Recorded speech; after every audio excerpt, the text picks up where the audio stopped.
The starship horizon hummed softly as it decelerated from faster-than-light travel, the view screens adjusting to show an alien station, unlike anything humans had ever constructed before. Captain Maya Ortiz stood speechless as the massive structure came into view, a gleaming spiral of metal and crystal that seemed to defy conventional engineering.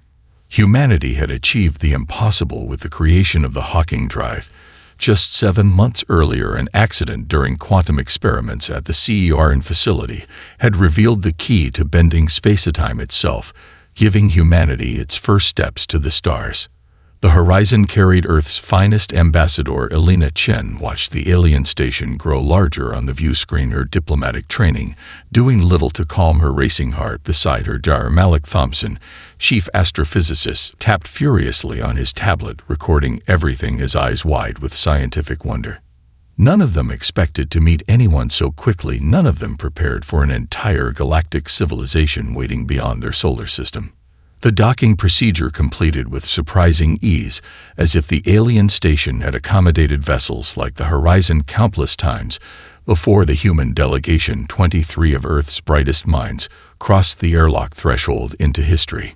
Towering aliens greeted them, beings of impossible diversity, some resembling insects scaled to human size, others appeared as floating crystalline structures that refracted light in hypnotic patterns, still others seemed almost human, but with proportions just wrong enough to trigger an instinctive unease. "Welcome, representatives of Earth, to the Galactic Assembly," a voice spoke directly into their minds, the translation perfect yet somehow hollow. "We have been observing your species for some time." Ambassador Chen stepped forward, raising her hand in the universal greeting they had practiced, the gesture meant to convey peaceful intentions across any cultural boundary. "We come seeking friendship and knowledge," she said, her voice steady despite her nervousness. The delegates were led through corridors of impossible architecture into a vast chamber where 17 distinct alien species arranged in tiered seating looked down upon them, with expressions ranging from curiosity to what Elena recognized as barely disguised contempt. Holographic displays activated around the human delegation, showing Earth's history, achievements, art, and science in a dizzying display. Ambassador Chen realized with growing dread that they hadn't prepared this presentation. The assembly had simply taken it from their ship's databases without permission. The leading alien, a mantis-like being with compound eyes that reflected the humans in countless tiny images, spoke through the same mental translation. "Your achievement of faster-than-light travel is unexpected for a species at your development stage. Most require guidance to reach this milestone. You have demonstrated unusual initiative." Dr. Thompson noticed the tone, the subtle condescension in the words. He bristled as the mantis continued. "The Assembly hereby classifies humanity as a Category 3 developing intelligence. You will be granted protectorate status with settlement rights to your home system, and 2 adjacent systems. Technological exchange will be limited to approved categories for your protection." Ambassador Chen started to object, but the mantis raised a limb, silencing her. "This is not negotiable. The 17 species of the Assembly have maintained galactic stability for 12,000 cycles. Your inclusion is a privilege, not a right. You will comply with Assembly directives or face quarantine." As the human delegation was escorted to their assigned quarters, Dr. Thompson accessed the public archives through his tablet. Scrolling through historical data, his eyes narrowing at patterns, he detected species after species with promising technology suddenly disappearing from the records, the statistics too neat, too perfect. Meanwhile, Ambassador Chen found a message waiting on her communication device, sent through channels that shouldn't exist. "They fear what they cannot control, and humans cannot be controlled." 3 months into humanity's reluctant membership in the Galactic Assembly, the research vessel Curiosity hovered at the edge of the KELT-9 system. Dr. Malik Thompson stared through the observation deck window at the distant star that defied everything he thought he knew about stellar physics. The star pulsed with energy patterns that no natural phenomenon could explain, its surface rippling with geometric formations that appeared and disappeared in milliseconds, the radiation signatures shifting through frequencies that seemed almost deliberate, almost like language. The assembly had dispatched their most advanced research vessel to investigate, dragging along the human scientists as what they called observational learners, a polite term for useless baggage, as Dr. Thompson had come to understand their true status. Scientific overseer Sathel towered over the human scientists, the Heptari scientist, clicking his mandibles. In what Thompson had learned indicated irritation, the massive insectoid gestured with multiple limbs as he addressed the assembled researchers. The anomalous behavior remains unexplained, but rest assured the assembly will determine the cause. Your species may observe our methods and learn proper scientific protocols. Dr. Thompson exchanged glances with his colleague Dr. Kimiko Sato, their expressions conveying what they couldn't say aloud, that being treated like schoolchildren was wearing thin, especially when their own theories were dismissed without consideration. That night, while the ship maintained observation distance, Thompson accessed the sensor data during his assigned research period, running his own analytics against assembly protocols using algorithms he had smuggled aboard at great personal risk. The holographic display in his quarters illuminated his face as patterns emerged, mathematical sequences that tickled his memory. Somehow the star was forming energy signatures that contained embedded geometric forms impossibly familiar. He pulled up images from his personal database, ancient human cave paintings from sites across Earth, Chovat Lascaux, Altamira Aboriginal rock art, from Australia petroglyphs from New Mexico, overlaying them with the stellar patterns. They matched not perfectly but unmistakably similar: the concentric circles, the spiral patterns, the handprints. These shapes appeared in human art across cultures separated by tens of thousands of years, and now they appeared in the behavior of a star hundreds of light years from Earth. A chime at his door interrupted his concentration. He quickly shut down the comparison program as the door slid open, revealing scientific overseer Sathel, flanked by security drones. "Your unauthorized use of research equipment has been noted," Dr. Thompson, the Heptari, said, its translating vocoder flattening the tone. "You will be restricted from further analysis and return to observation duties." A smaller figure moved forward from behind the Heptari, a crystalline being whose form seemed to shift and refract light with every movement. One of the Tesseract species. Dr. Thompson recognized her as Vexilla, a senior researcher who had shown unusual interest in the human contingent. "Perhaps we are being hasty, Overseer Sathel," the Tesseract said, her voice like wind through crystal. "The human might have insights our standard protocols have missed. After all, they achieved faster than light travel through methods we considered improbable." The Heptari scientist made a dismissive gesture, but Vexilla stood her ground, her crystalline form glowing slightly brighter. A sign Thompson had learned indicated determination among her kind. "I will personally supervise Dr. Thompson's research and take responsibility for his actions," she said. The Galactic Assembly was founded on the principle that diversity of thought leads to greater understanding. After the Heptari departed, grumbling threats of formal complaints, Vexilla turned her faceted eyes toward Thompson. "Show me what you found, human," she said, her voice softer now. "The assembly prizes certainty above discovery, but what is happening to this star threatens their certainty." Thompson displayed the comparison, the stellar patterns, and the ancient human art. The Tesseract scientist grew perfectly still, her crystalline form refracting light in rainbow patterns across the cabin walls. "There are stories among my people," she said finally, "stories the assembly calls myths of beings who shaped stars like artists shape clay. They disappeared long before the assembly formed, but this could be evidence they were real."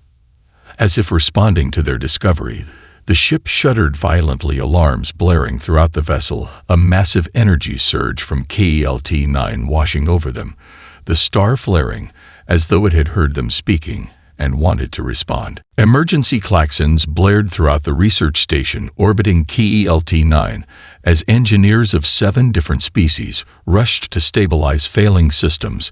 The latest stellar flare had struck with 10 times the predicted force, overwhelming the primary shield harmonics. The assembly scientists huddled around holographic displays, arguing in their respective languages, while automated translation systems struggled to keep up their conflicting theories, adding to the chaos rather than resolving it. Sir Thompson braced himself against a wall as the station shuddered, another tremor running through the superstructure. He watched the assembly's finest minds bicker about proper evacuation protocols, while the station's AI announced decreasing shield integrity. Chief Engineer Kazuki Nakamura pushed through the crowd of aliens, his face streaked with coolant from emergency repairs. He grabbed Thompson's arm, pulling him toward a side terminal. "The flares aren't random," he said, his voice low enough that only Thompson could hear. "I've been analyzing the shield harmonics. They fluctuate in patterns too precise to be natural." Thompson quickly accessed the data Nakamura had compiled. The shield disruptions occurred at mathematical intervals that matched the very patterns he discovered in ancient human artwork, and now in the star itself. This isn't an attack, Thompson realized. It's communication attempts. While the assembly scientists continued their theoretical debate, the human contingent gathered in the auxiliary control room. Sato and 3 other human engineers worked feverishly to reconfigure the station's communication array. Thompson explained his theory as they worked. "Instead of trying to block the stellar pulses, we need to synchronize with them," Nakamura said, his fingers flying across the alien interface. "We can create a resonance feedback loop through the communication array." Scientific Overseer Sathal burst into the room, mandibles clicking furiously. "What are you primitives doing? The security systems show unauthorized access to critical systems." "Saving your station," Sato replied without looking up from her work. The Heptari moved to stop them, but Vexola appeared in the doorway, her crystalline form pulsing with internal light. "Let them continue, Overseer," she said. "Their approach has merit."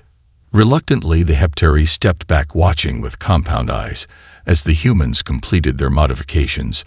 Thompson initiated the sequence, holding his breath as the communication array hummed to life.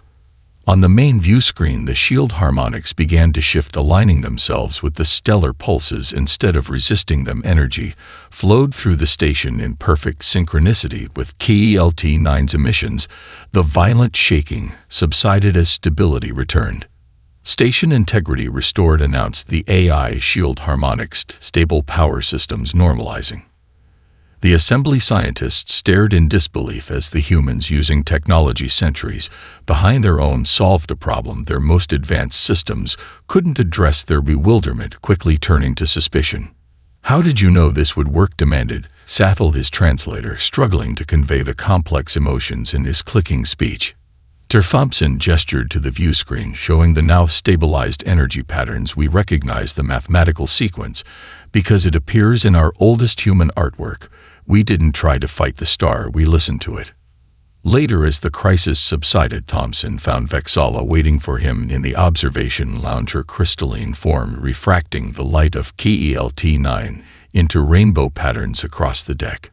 "My species remembers stories," she said quietly, "stories passed down for generations beyond count of beings who shaped stars like artists shape clay. They could speak to stellar matter, bend it to their will, create patterns that would last billions of years. The assembly calls these stories myths," she continued, her voice taking on a musical quality. "They dismiss anything that challenges their understanding of the universe, but I call them history." She turned to face Thompson directly, her faceted eyes reflecting his image. "The star's behavior, the patterns you recognized from your ancestral art. This cannot be coincidence." The station's communication system chimed, drawing their attention. A priority message from assembly headquarters. Thompson felt a chill as he saw Ambassador Chen's face appear on screen, her expression grave. "They've discovered something," she said, her voice tight with tension. "Something about Earth, something about us, Thompson. I need you to see this immediately." Transmission follows. The screen filled with images that made Thompson's blood run cold. Ancient structures deep beneath Earth's oceans, strange mechanisms embedded in mountain ranges predating human civilization, and symbols identical to those now appearing on KELT-9's surface. Thompson stared at the holographic projections floating in his quarters aboard the research station, each display showing a different piece of the puzzle that grew more astonishing by the moment. On the left wall rotated 3-dimensional renderings of the energy patterns from KELT-9, complex geometric forms that pulsed and shifted in precise mathematical sequences. The central display showed archaeological images from Earth, the Nazca Lines, viewed from above the intricate stone carvings from Göbekli Tepe, Aboriginal Australian rock art, from sites dated to over 40,000 years ago, Olmec symbols, and Easter Island glyphs. The right wall displayed genetic sequencing data that Darcedo had smuggled from Earth, highly classified information showing unusual patterns in human DNA that had long been dismissed as junk code non-coding sections that nevertheless appeared in every human being across all ethnicities. The similarities could not be coincidence. The same patterns appeared in all three displays, separated by vast distances in space and time, as if something had planted the same signature across human consciousness, human genetics, and now a distant star. A soft chime alerted him to a visitor. Thompson quickly locked the displays as the doors slid open, revealing not the expected assembly security officer, but Ambassador Chen, her face drawn with exhaustion. Elena, Thompson gasped, rising from his seat. "I thought you were at Assembly headquarters." "I was," she replied, her voice low. "My diplomatic status has been revoked after I was caught accessing restricted archives." She produced a small crystal from her pocket, placing it on his desk. "This contains information the Assembly has hidden for thousands of years, information about an ancient species called the Antecessors and their connection to Earth." Before she could elaborate, the door slid open again. 4 Heptari security officers entered, their exoskeletons gleaming under the cabin lights, their weapons not drawn but visibly present. "Human representatives, by order of the Assembly Council, you are hereby recalled to Earth for security reassessment," said the lead officer. "You will gather your personal items and report to Docking Bay 3 within 1 rotation." Aboard the transport ship returning to Earth, Thompson and Chen found themselves confined to separate quarters under guard, their access to ship systems restricted as the vessel accelerated to faster-than-light speeds. Thompson discovered that the ventilation system between their quarters carried sound if one spoke directly into the vent, allowing them to share discoveries in whispered conversations. "The patterns in the star match ancient human symbols because they're the same language," Chen explained, her voice barely audible through the metal grating, "a language written into human DNA itself. The antecessor records I found suggest they were facing some kind of extinction event." Thompson, she continued, "They seeded modified versions of themselves across hundreds of worlds. Earth was one of their emergency repositories."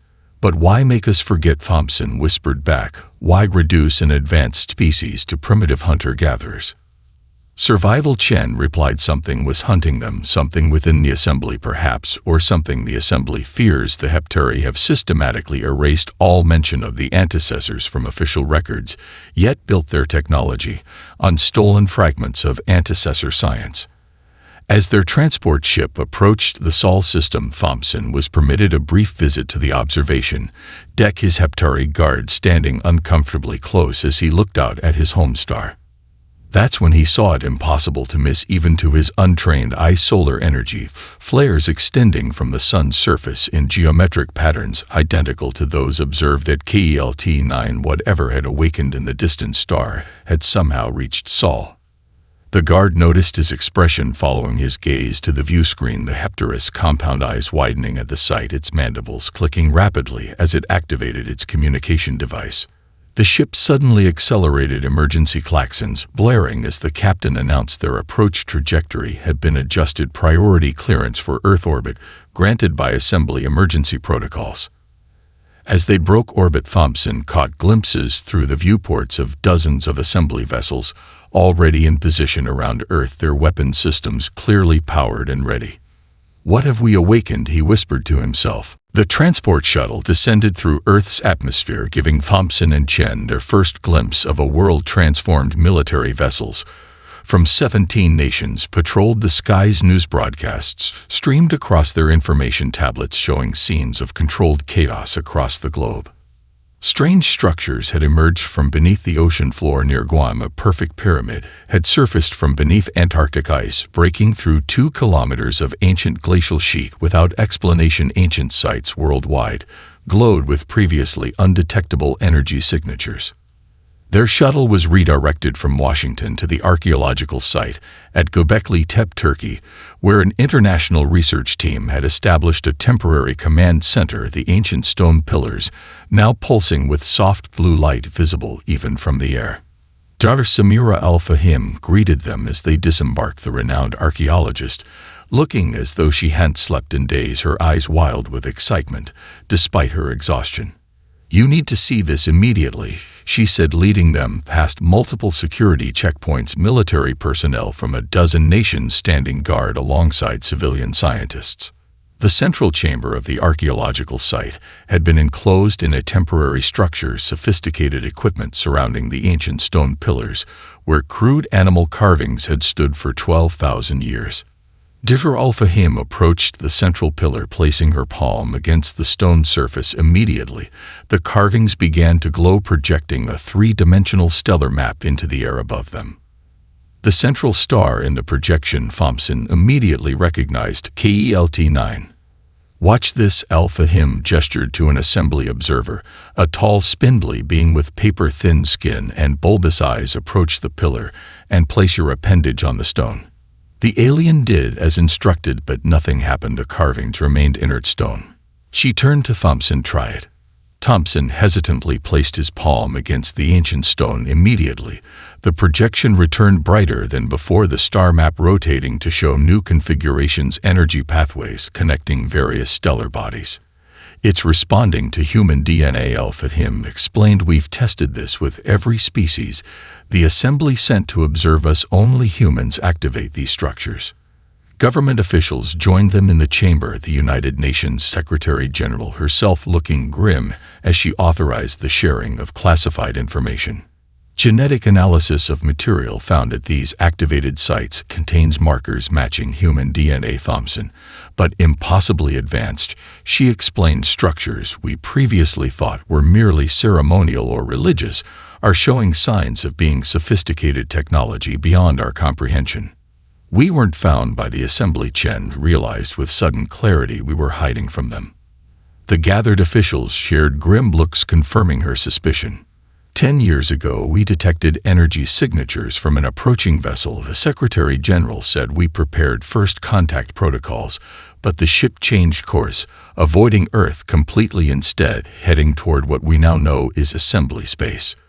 A general stepped forward, showing them satellite images of deep underground structures older than human civilization itself. "We think whoever left this technology has been watching us, waiting for us to be rediscovered by the assembly," she said. "It was a safeguard. We weren't supposed to find this technology ourselves. It was meant to activate once we made contact with the wider galactic community." An aide rushed into the chamber, tablet in hand, showing urgent transmission feeds. "Assembly vessels have entered orbit, demanding access to all activated sites, citing safety protocols. Their message clear: surrender the technology or face quarantine."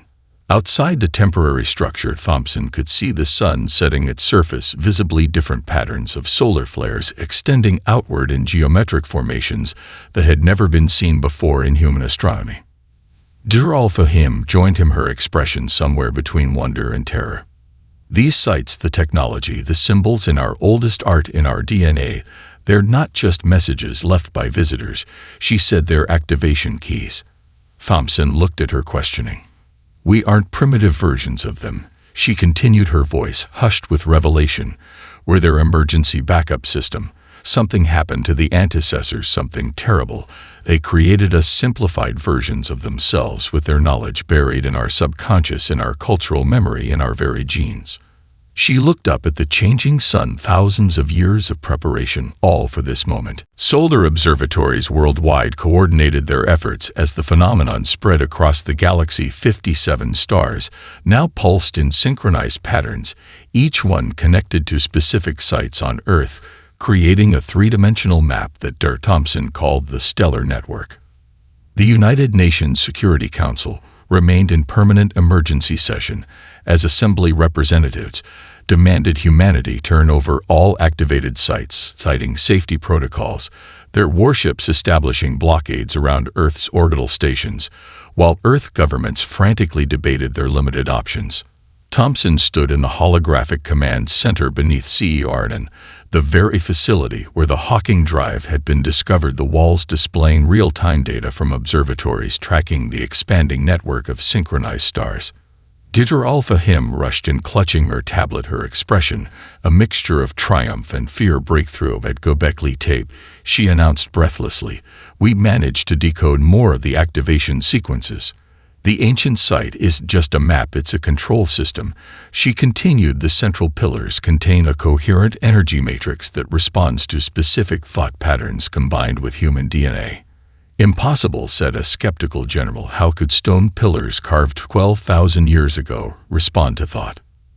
The stones were never carved, Thompson realized looking at the new data. The carvings are actually crystalline technology. Disguised as stone, they only appear primitive.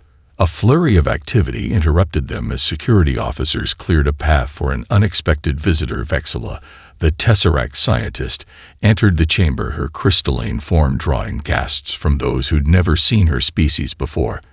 I've defied my government to bring you critical information, she announced. The antecessors did just disappear. Evidence suggests the Heptari systematically erased them after stealing fragments of their technology. She projected data from her crystalline form showing ancient stellar records. The stellar network existed once before 50 million years ago, abruptly collapsing as the antecessor civilization vanished. The Heptari built their empire on artificial scarcity. Vexilla explained, her form shifting colors with emotion. Your ancestors built networks of abundance. The stellar manipulation technology extends star lifespans by billions of years, preventing premature stellar death and ensuring habitable worlds remain viable far longer than natural stellar life cycles would allow. Humanity was never meant to be primitive, the Tesseract continued. You were designed to think creatively enough to rebuild what was lost when no instruction manual existed. Your challenging environment on Earth forced adaptability and innovation, the very traits needed to rediscover this technology. On the main display, assembly ultimatums scrolled demanding access to all activated sites, threatening quarantine measures that would effectively isolate Earth from interstellar travel. 7 other assembly species have broken ranks, Vexilla said, recognizing the potential benefits of the stellar network. They've formed a coalition opposing Heptari control. We call ourselves the Concordance. As diplomats debated responses to the ultimatums, Thompson worked with Alpha Him and a team of physicists to understand the activation process for the complete network. It's like solving a puzzle with pieces scattered across the entire solar system, Thompson said. Nodes hidden in plain sight throughout our system, all these millennia waiting for us to find them. The activation sequence requires stops at Mercury, Venus, Mars, the asteroid belt Jupiter, Saturn, Uranus, and Neptune. Alpha Him explained each celestial body contains a node point that forms part of the overall network. Chen joined them. Updates from lunar headquarters. The coalition fleet is moving into defensive positions, but we're vastly outgunned. The sun flared outside with new purpose-forming connections to Mercury, Venus, Mars, and beyond. A sudden realization dawning on Thompson. The ancient ceremonial sites on Earth, they don't just mark node points, they form the activation sequence we need to follow, he said. Göbekli Tepe, Nazca, Stonehenge, Easter Island, Angkor Wat, the Great Pyramid, they're a star map in reverse, showing us the order to activate the system. As the team mobilized to coordinate the activation, Vexilla approached Thompson privately.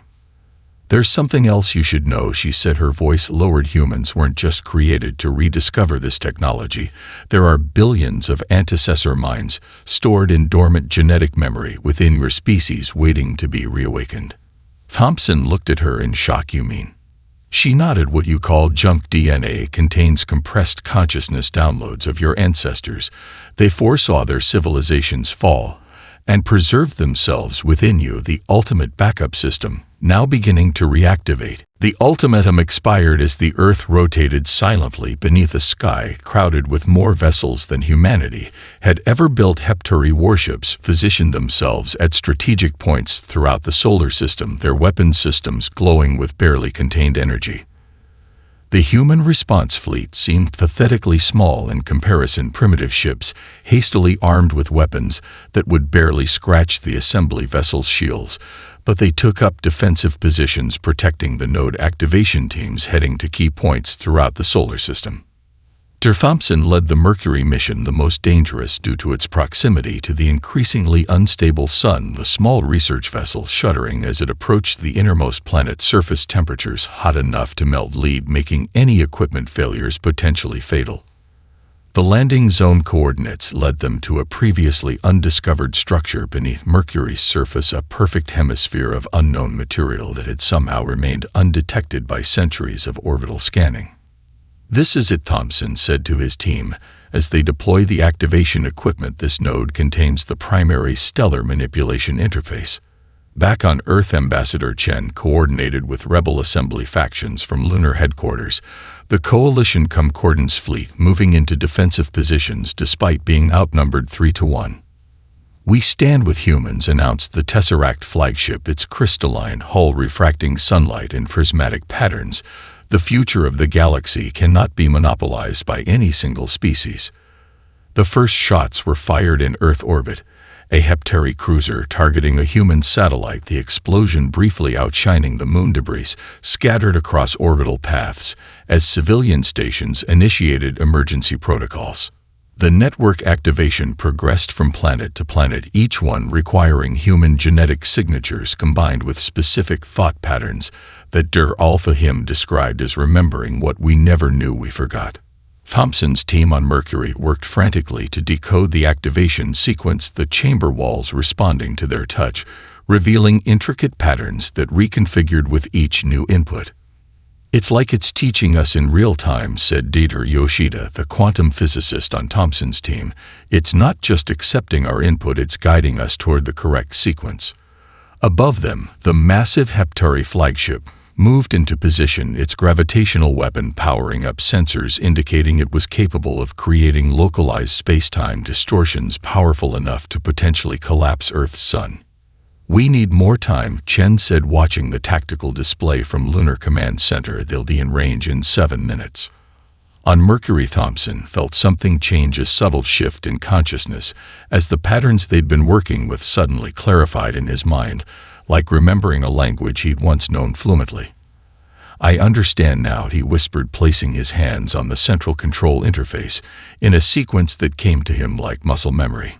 The chamber hummed to life, golden energy coursing through pathways that had lain dormant for millions of years, a pulse of pure light racing from Mercury to Venus, then Earth, Mars, and outward, following the path of ancient ceremonial sites that formed a perfect activation sequence.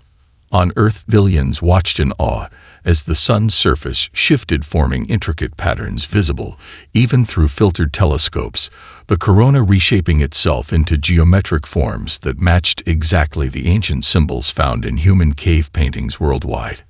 Heptari weapons malfunctioned as localized physics began to change their gravitational technology, unable to function properly as space itself seemed to resist their manipulations. Tears formed in space, tiny at first, then growing, not destructive but connective, stable microwormholes linking every activated node throughout the solar system, the assembly fleet finding itself not in combat but surrounded by a demonstration of what the antecessors truly built. Not weapons but bridges through spacetime itself, Thompson realized as the Mercury node completed its activation sequence, the golden energy now flowing through his body, through his mind, unlocking genetic memories buried deep within his DNA. He felt the presence of others, ancient consciousness fragments stored within his genes, awakening after millions of years of dormancy, whispering knowledge of technologies beyond anything humanity had imagined.